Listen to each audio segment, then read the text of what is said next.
Visiocentric communications bypass the radar of conscious processing and register directly at a preconscious level, prior to morphing into macropropositional structures in long-term memory as a structural unconscious.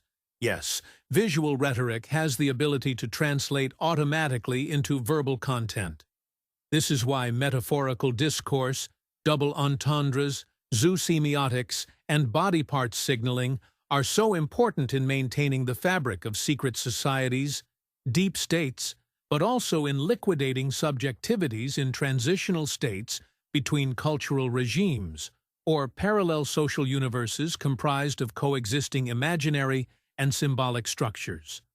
In cases of socially construed maximum entropy, subjects become split via conflicting visual, but also multimodal and preferably, for blanketing purposes, inter-semiotic feedback, emanating from multiple sources, both significant and insignificant others. These cases constitute programmed schizoid personalities.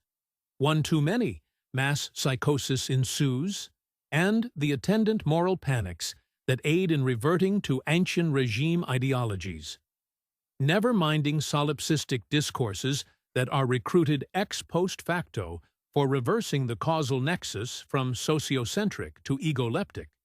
Schizoid subjects are recognized, i.e., self-referentially recruited for confirming the deductive validity of contingent major premises, turned into analytical categories legitimated by biopower politics, by randomly posited symptoms such as emotional detachment, regression into fantasy worlds, and other ill-founded and intuitively, fuzzily framed categories.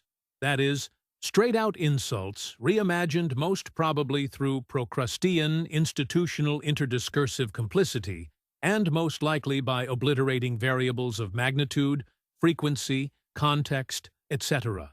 It doesn't take more than a pre-rehearsed rhetorical economy of generically couched potatoes, really. Thanks to the by now also dominant social constructionist perspective, under fire from an intelligentsia working for the new biopower regime towards a new social realism, well, the investment must pay off at the end of days.